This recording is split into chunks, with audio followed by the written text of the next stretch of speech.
Hey guys, if you can think about how you found this podcast, maybe it's on Instagram or TikTok, maybe someone shared it with you. I don't run ads for the show or have sponsorships, so the only way this grows is through word of mouth. If this was valuable for you in any way, my only ask is if you could share this with someone who you think would help their investing journey or business. Thanks a lot, and let's get to the episode.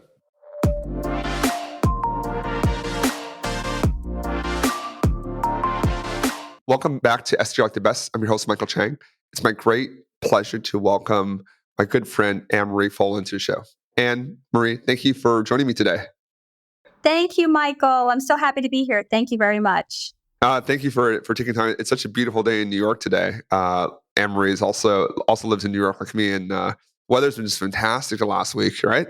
Oh my God, it's amazing. And today I just came out from the Hamptons and the sun is here from the Hamptons to Manhattan. It's phenomenal. Yeah, no, you've done amazing work in Manhattan and in the Hamptons, and that's kind of a big topic of conversation today. So, you and I we met through social media, and I had the pleasure of seeing one of your beautiful homes in the Hamptons.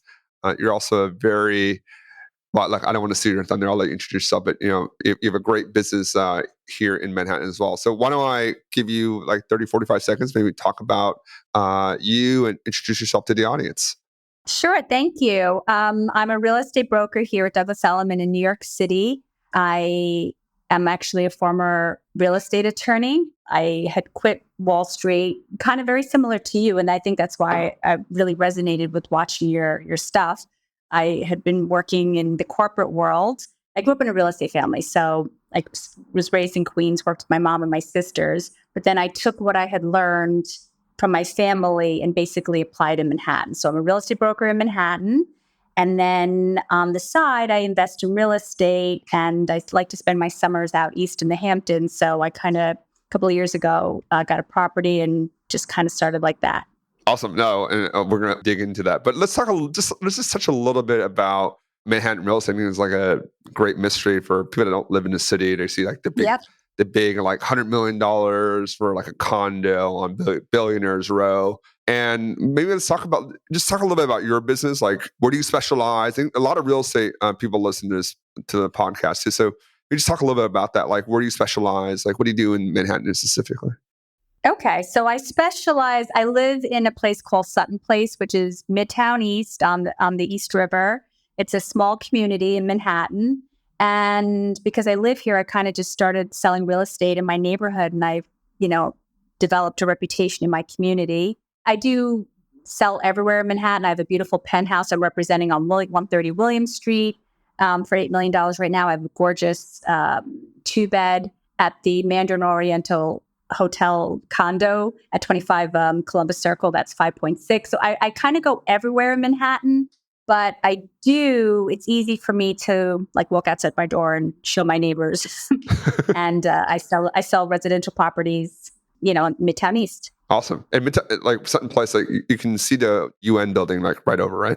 Yes. So the UN is in the 40s. I'm in the 50s. So the Sutton Place basically goes from 52nd Street to, let's say, 59th Street. Oh, okay. Sutton Place, maybe to like First Avenue.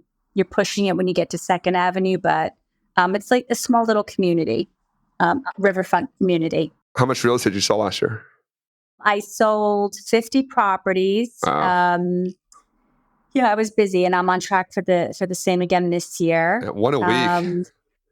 Yeah. So yeah, I don't know. I just don't stop. So I know, and that's why like when we first talked, and I really resonate with you as well. I like people with like infectious energy. I'm actually going to dinner down at Manhattan later today, so maybe I'll pass by your listing at 130 William.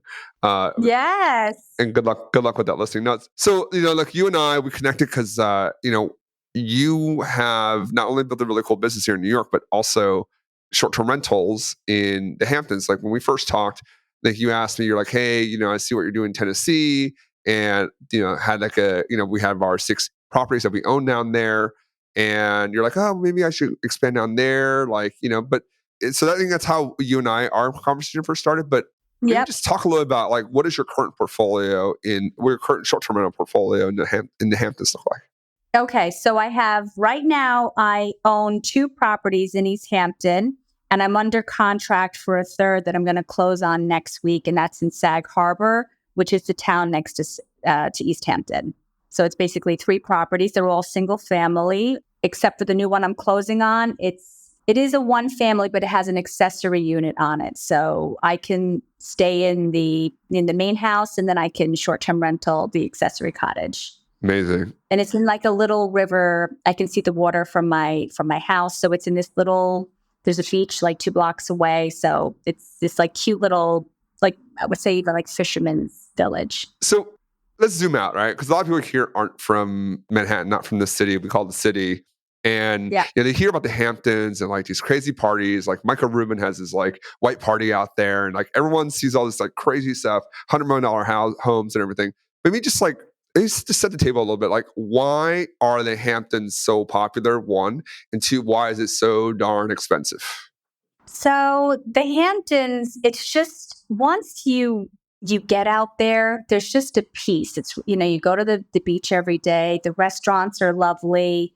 I don't know. It's my happy place. And, the Hamptons is funny because, yes, there's lots of high rollers out there, but I consider myself pretty low key. So like I had one of my girlfriends from Boston, she came down, she goes, Ann Marie, show me all these fake houses in the Hamptons. I said, Karen, I don't know them. I just go to my place, and then I just go to the local restaurants. I just do my thing, I'm joking, of course, because I know where Bon Jovi lives, and I know all the Lily Pond Lane and all the fancy areas, but it's just very peaceful, and the beaches are beautiful, and it's just green trees. Where I'm located in East Hampton, it's like 12 minutes outside of the village, and so I'm in the woods area, and it's near a little bay beach, and you can walk to the bay, and it's just very, when you work in Manhattan, you can be in a crazy mindset because, you're just work. It's like, crazy. But once I get to the Hamptons, I'm like, it's like a de-stressor for me. So do you think that's why it's so expensive? Is like, obviously people in Manhattan make, fairly high income, a lot of very high stressful jobs too. Banking, finance, media, law, whatever you want to call, and a lot of industries, right? And then you think that's, just because people just want somewhere that's close by that they can drive to and, get that peace of mind? I do. Yeah, I do. I think it's close. I think COVID also really helped the Hamptons market. It definitely doubled the prices, in my opinion. And I think once people got a taste, it's like, what happened in Florida. Once you got a taste of, I don't want to say like the good life, but you see that there's a difference. Like I love Manhattan and I love living here, but I am always on. But when I get there, I'm able to chill. So there's something. There's something to it. Yeah, no.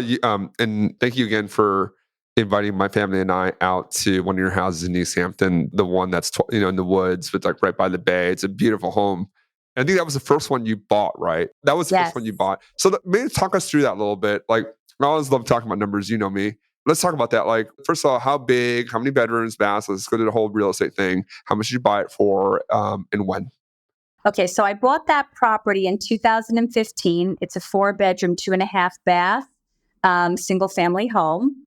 I'm going to say it's a little over a half an acre. Mm-hmm.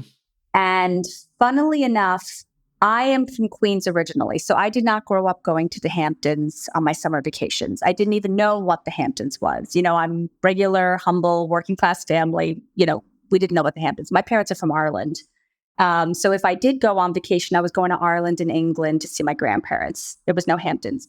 So I had owned with my sister, we came across, because we were in real estate, we had bought this like 15 apartment. We got a very good deal on it years ago when we were younger.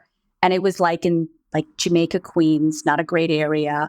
The apartments were, only because we got them for a steal is why we grabbed it, but they were like derelict apartments. We were 2 Irish girls, and like we were in over our head with the 15 apartments and people not paying rent. And I had to go to court, and they, one of them showed me a picture of a mouse, and I was in over my head. Okay. So I had been to the Hamptons, I would say maybe twice. But I had a friend that used to go out there, and she was telling me how amazing it was. So one day I said to my sister, I go, I've had enough. I just gone down to like housing court, and the woman pulls out a mouse photo. Why she want to pay rent? And I'm like, I don't know how to, what I'm doing here. So I said, Deirdre, let's get rid of these properties. And why don't we flip this into the Hamptons, buy something in the Hamptons. Let's get something in Florida. Let's do 1031s on this. So I call up a broker for my company. And again, I told you, I've only been there like twice. I know nothing about East Hampton, but I knew it was pretty from the times that I was there. So I said, Hara, I am coming out this week and I'm doing a 1031 exchange. I work in real estate. Do me a favor, set up 20 houses for me. I'm ready to buy a house. He's like, I'm sure he didn't believe me or whatever. He doesn't realize that the Folans are crazy. We'll buy it on the spot if we like it. And so I call him on Thursday to check in. Hara, what do you have for me? He's like, Ann Marie, I can only get 12 houses. I said, nope. You're not listening to me. I'm really coming out to buy a house this weekend. Please get as many on the roster because I've got to go back to Manhattan the same day, back to work. So he gets like 12 or 14 on the list by the time the Saturday rolls around. We go around, me and my sister, looking, and we're like, no. Like just, you just get a feeling, by house number, maybe he had gotten 16 on the list. And by house number 12, we found the house that you stayed in. We looked at each other. We were like, for like two Queens girls, this was like we had made it. Do you know what I mean? The house was 9. They were asking, I think they were asking $950. And we offered, so on the way back, we wanted it. We started shaking hands, me and my sister on the property, like, this is it. This is our dream home. Because we saw the pool and it was like, then we saw the little beach in the neighborhood. We're like, we don't need anything else in life. This is it. So on the way back to Manhattan, I have an accepted offer on the property. And we had loved everything. I think the final price we agreed on was like $944, which 44 is also our lucky number. And it was kind of funny. So we bought the furniture, we bought everything. And we said, we'll pay all cash doing a 1031 exchange. And this was like May. It was actually Mother's Day, May 12th, because it was my daughter's birthday. And so we want to close in 2 weeks because we wanted to be ready for Memorial Day weekend. Oh, wow. We're like, we're ready to go here. New York State 2-week close? My God. I guess you had no banks. I know. You had no banks, so okay, it was easier then. Yeah, we had no banks. We had the cash to do it because we'd done like a reverse 1031. So the money was sitting there. We just literally needed to find something. So we closed, I think it was like June 4th. We had them clean the pool the weekend before, so we knew when we arrived we could go swimming that day. And so that's what happened. And so then at that point, we were like, we didn't even know anything much about short-term rentals. So our goal was to like enjoy it too, and then do some rentals on it. So we got a few rentals that summer too. And then we started to see like, oh, there's like, this is kind of like, I don't want to say easy money, but like there's a lot of money out, for a week rental out here. So then we started doing that every year. So we started like, fixing up our Airbnb and VRBO for bookings. And then in 2018, my sister wanted to, she doesn't really love the short-term rentals. So that wasn't like and the Hamptons really wasn't for her either.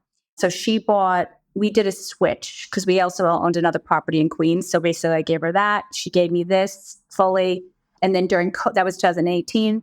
During COVID is really when it took off. I rented it out the whole season. I made a lot of money. There was like weeks I was getting like $17,000 a week for the house. Hold on, let's pause. $17,000 a week for the house?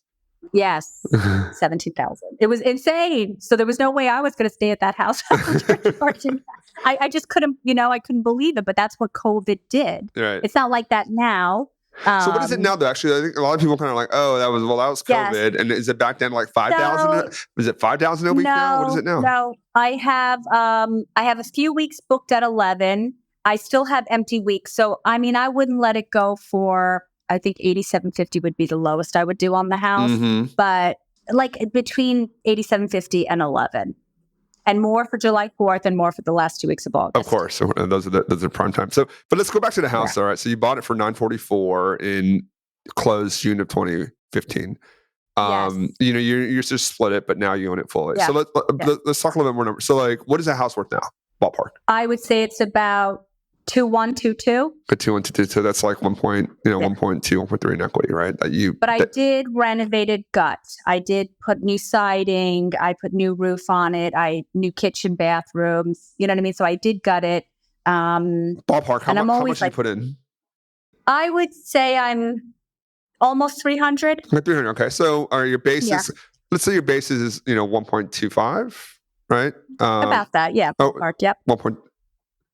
Three, maybe one, 1.35. two. Sorry, Yeah, when I'm 1.35. 44. Yeah. Yeah, yeah, yeah. Yeah. And then 1.3. Let's say 1.3. It's worth 2 point. Let's say 2 point. This is round up. 2.3 million dollars in equity, right? But I think what people forget is, okay, so you're up in a million equity, right? You put 1.3 down, right? It's ballpark.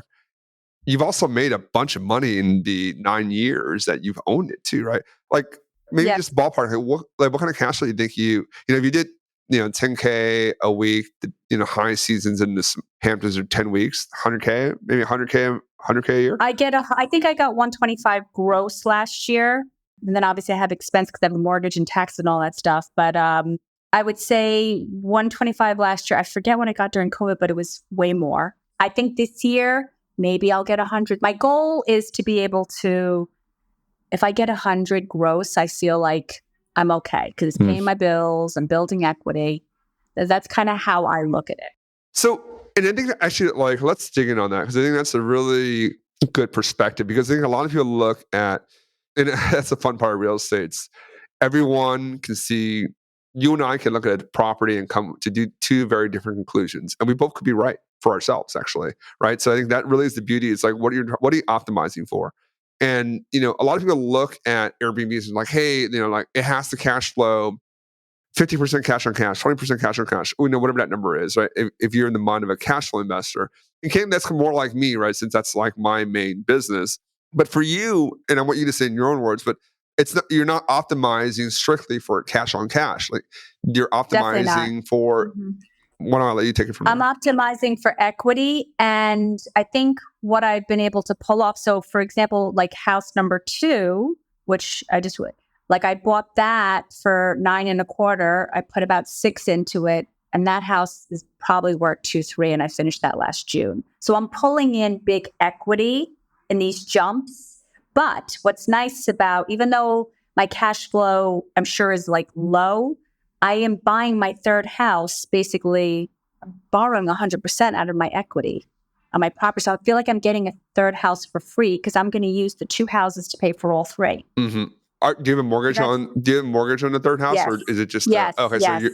So Yeah. you've kind of borrowed against to get the equity out to put in the equity for this new place. That's, I think you said, like 975. So maybe 150, 200 in on a new place plus the mortgage on. I'm buying that third place for $899. All of that is coming off my property. Oh wow. Okay. And So yes. okay. Yes. Okay. Yes. Okay. I got it. Yes. So you're basically pulling on equity to buy the house. Then you're Yes. that house is free and clear ish, It'll right? be But you have that. it'll be everything is paid for. The way I put it all in one kitty, and Yeah. the 3 houses are paid for the 2. Yeah. Maybe I'll have a few bucks left over. That would be great. For the fourth house, for the fourth house. And that's the goal. That's the goal. But let's talk about that because I think that's one thing that's less talked about and less understood. But I think how most people, especially if you have a very good job like you do, like selling 50 plus properties per year, you're making good money from your business, right? You're making Right. 6-7 figures, whatever the number is, and you're reinvesting in, I think, one, you're reinvesting in real estate because you get the tax benefits from being a real estate professional, and 2 also is you're buying great properties in great locations. It may not cash flow day one, but if you have a house next to, in the Hamptons, next to a walkable to a bay, right? Like 12 minutes in the village, it likely is going to appreciate. And if you can get someone to kind of pay for that appreciation by paying the mortgage to short-term rentals, like, amazing. Yeah. And it's the way I view it is in the summer, I really try to stick at a minimum of a week.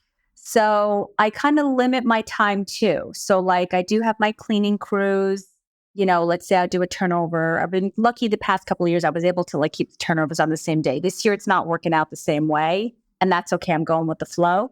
But I'm investing a few hours. I have a cleaning crew go in. I happen to be out there. I like to just check. I also like to have my homes really spotless and phenomenal for your guests. home's real, like there weren't even scuffs. I mean, like Liz and I, when we went to your place, we looked, I was like, oh, there aren't even scuffs on the, you have that staircase that goes up to the to the main level, the living room and the dining area, and I was like, "There's no scuff marks here. It's amazing." Because I clean it weekly. I go around with the magic eraser. The cleaners do their job, but then Ann Marie Folan comes in and does her No, job. I know The it was psycho. amazing because your house is all white too. I was like, "Wow, like this Yeah, is some real I'm attention to obsessed with detail." it because I want to make sure that like I want them to stay nice. So I'm really on top of it, and I enjoy it. Like my sister's like, you could delegate that to somebody. I'm like, nah, I kind of like it. I'm obsessive. So let's talk about the second house because like you and I both love real estate. So second house, sorry, remind us against the numbers. When did you close? How big? How much? I got that one for 9.25. I closed fall of 2022, but Okay. it was a Close one. cottage and it was Okay. like in terrible condition. I knew I was going to gut it and put on an extension, and it was like I think it was a 2-bedroom house, and I convert and maybe 2 bathrooms. It was tiny. But then I reconfigured it. Basically, when I say I added an extension on, I made a nice, beautiful kitchen. I made the master bedroom, primary bedroom. I put that over the kitchen also. So I expanded that. I put ensuite bathrooms on all bedrooms, and I added a powder room. So I got that into a 3-bed, 3.5, and that's on an acre of a property. Has a beautiful pool. I had to do a lot of landscaping on that. I knocked down, trees to make the pool sunny and just, really show how expansive the space is. I spent about $600,000 on that project.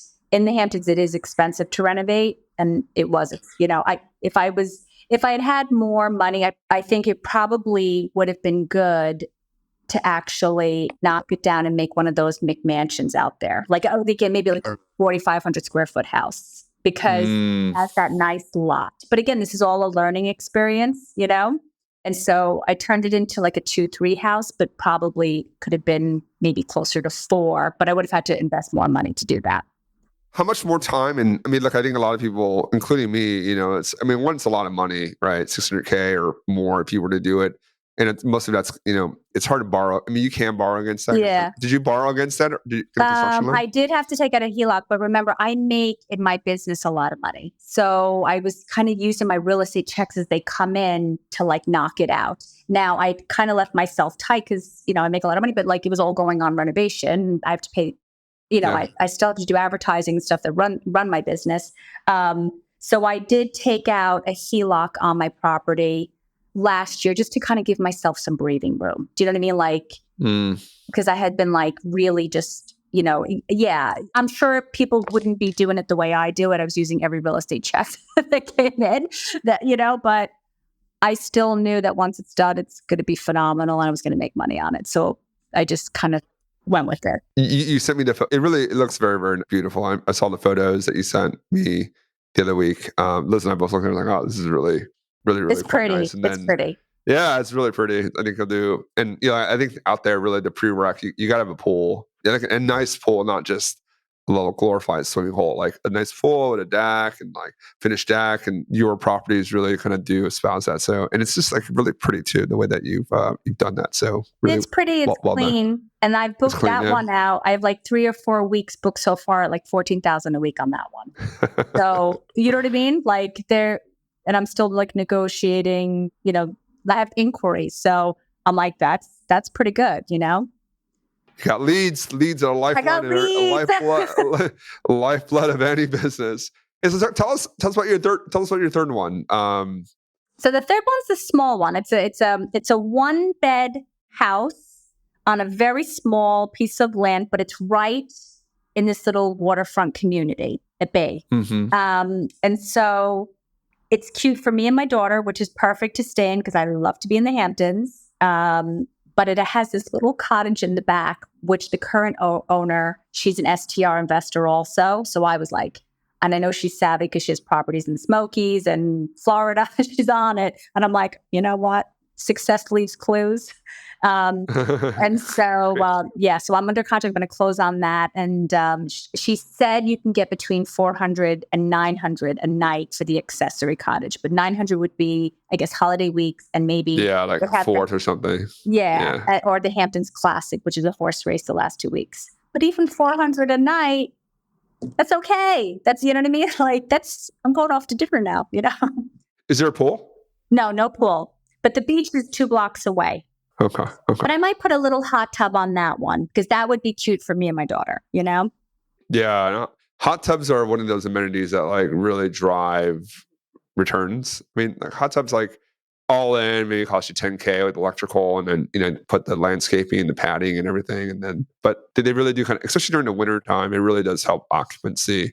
We see that in the Smokies. We're buying this property. We're not telling people the exact location yet, but where we are there, like you definitely want a hot tub, and we're not going to put in a pool too. And especially I was talking to Liz about this when last week when we had really nice weather, and we went to Target. We bought like the little waiting pool, and then ran the hose, and we're like, Yeah. oh Yep. man, like this is exactly why we need to put a pool in that new house, because like every parent is going to be like, man, I wish we had a house with a pool, right? So, as a short-term rental investor, a real estate investor, and as a hospitality person, like, if we're feeling that, we have two young kids, like Yeah. there are plenty of other parents like us that had the exact same thought. So, like, there's a market there for that. Yeah. Yeah. Yeah, market there for that. So, and not everyone can kind of head out to the Hamptons. So, well, that's great. Like, I mean, so maybe let's talk about like operationally, right? And I think that's something where like you're really busy, you're a perfectionist. There's some growing pains there that like, now your third one, like how are you thinking about managing all this? There's a lot of magic erasers you gotta have in stock to get all the scuff marks out. Yeah. For now, it's manageable. In my mind, I have obviously goals and I do want to get more, especially like in my mind, the way I view it is I'm like, well, every year that I have a great real estate year, or maybe every 2 years, can't I put a down payment together and get something else? Like that's how I'm viewing it. So for now, it's manageable, but I do think, I mean, could I hire someone to do the scuff mark? Maybe, and we'll see what happens this summer. You know what I mean? But I also want to teach my daughter. My daughter's 15. I Mhm. do want to teach her how to get your hands dirty because that's how you learn. You know what I mean? So like I'm obsessed if I can see a spot, but that I learn because I go around with my eraser, I catch everything. I think it's okay. She sees me working hard, but I do want to teach her this too because like I'd like to get her going when she's, Mhm. 20, 21 kind of thing too. Yeah, no, it's now being a father too, like just like how do you transfer some of these skills to your kids? Like whether and also both our kids, like whether they want to be real estate people or entrepreneurs, like that's on them and they'll find what they enjoy and love. I think for me as a parent, it's like how do I like instill like a work ethic and like attention to detail to them and like and I think more just kind of like thinking for yourself a little bit. I think that's Yeah. like the big part of entrepreneurship. And then, and being a real estate agent is kind of being an entrepreneur too. You have the Douglas Elliman logo, but I mean, fundamentally, people are still hiring Ann Marie Folan. And how do you? And I think a lot of the challenges of running your own business is like, how do you think for yourself? Like, how do you problem solve? How do you see an opportunity where like people don't see it? Because that's the definition of opportunity, right? Like it's not consensus. It's like if you know, everyone loves Apple stock, right? Well, obviously, because it's, everyone knows that opportunity is there, right? It was probably a better opportunity 20 years ago when everyone thought it, kind of written off for dead. And that was when you would make the really, really big returns. And I really think about that now that my kids are getting older and older. And like, how do I teach that to them? And I'm just curious, like, your daughter's 15, mine is not even 3 yet. Like, how do you raise great kids to I think for themselves? Well, Easy I will question. say this. I do push my daughter. She is a great kid anyway, so I can't take all this, but I do push her. Um, and, I get her excited. I am pushing her into leadership stuff. I did get her a public speaking coach, for example, when she was younger. And I had her when she was younger start a kids mastermind. And I would teach her. I'm into Tony Robbins. I'm into personal development. So I'm like, these are things I want to teach her at a young age. So, for example, I got her the confidence code for girls and we went chapter by chapter and I made her take notes and basically learn it. And then like, I had her do like a little mastermind for kids and it was all free based, but just to be able to teach younger kids about confidence. And she was just learning it and then teaching it. So that she has those skills. I do send her, I took her last year to a youth leadership camp in California for Tony Robbins. He picks kids from 14 to like 17. And it's like I think it's 4 or 5 nights and you stay there on the University of San Diego. So she did that. She came back. She met kids from around the world. She Amazing. met like there's a gentleman that has like no hands, no arms, and he's an inspirational speaker. His name's Nick. I forget his last name, but he's phenomenal motivational speaker. And he spoke to the kids. She met another woman, for example, who was molested by her father, and she had an amazing comeback story. And she like inspired the kids. And so I'm sending her back again this summer. She's getting on a plane by herself. She's 15. She's going straight to California. She's going to have to take her Uber to university. But I'm making her do that because when I was young, my parents used to put me on a plane, not for luxuries because they couldn't afford their ticket. They used to put me on a plane to like England and Ireland to see my grandmother. Do you know what I mean? But that's what immigrants did. They just flop you on the plane. And you know what? My grandmother would be on the other side. And there I'd stay for the summer. But so I'm like, you know what? I did it at her age and I did it way younger. She can get her ass into California. And I know she's going straight to the university. I already did the trip with her last year. And now, am I nervous? Yes, of course I am. Because I'm probably like, but it's good for her to be independent. And like now she's on student government. So I push her and she naturally is a leader, but I do encourage it. And so that's great. Yeah, I love all that stuff. No, that's great. It's lovely how you've been able to combine like your real estate career and like building the life that you want and having the resourcing to give the opportunities for your kids. I think all of us as parents, like that's all you really can hope for, right? Like, like you work hard, so you have enough resources to like give your kids opportunities that you want them to have, whether you had it or not when you were a kid or not. Like more just like now, like being able to give them that, and like for us, like we're blessed that we're able to build this real estate business now that we can both be at home when our kids are young. We can still be here every day at home and not have to travel and, teach them all these lessons. And, I think for me also just like when my wife and I talk about like philosophy, it's like building resilience. And I think that's such a key component to like self-confidence and personal development and just being a high achiever and just everything, right? Just like nothing ever goes in a straight line in business, especially, right? Like nothing goes in a straight line. You're going to have good days, you're going to have bad days. And the people that are ultimately successful are the ones that can pick themselves up when they're having a bad day and still like get their stuff done, because like those days that you compound when it's not going well for you, it really elevates those days when it does go well. And you're going to move that much faster and quicker than candidly the majority of people that like, I'm having a bad day, so I'm going to sit around and like watch Netflix and, lament about like what went wrong, versus being like, all right, I had a bad day. All right, fine. Take 5 minutes. I had a bad day. All right, cool. All right, this is my to-do list. I'm going to knock it out. And tomorrow will be better, because ultimately, life, if you believe life is in your control, then I think that's the right mindset. But thank you very much. I mean, I know you got to hop, and I really appreciate you spending time with me today. Folks that are interested in the Hamptons, your story, they're in Manhattan, they're looking for a great real estate agent. What's the best way for people to reach out to you? Oh, you can find me on Instagram. I'm Ann Marie Folan Real Estate, which is ANNMARIE Folan, as F is in Frank, OLAN Real Estate. Or you can give me a call at 212-350-8511. Is that what people do? But I'm Douglas Elliman in Manhattan. Yeah. So what we'll do is we'll put your Instagram handle in the show notes, and we'll put her number too. So if you guys have any questions on what she's doing, and feel free to reach out to her, send her a DM, give her a call or text. I'm sure she'd be happy to. Yeah, I would love that. Ann Marie, thank you very much. I really appreciate your time. I love catching up, and thank I'm sure you, Michael. we'll see each other soon. Yes, awesome. Thanks so much.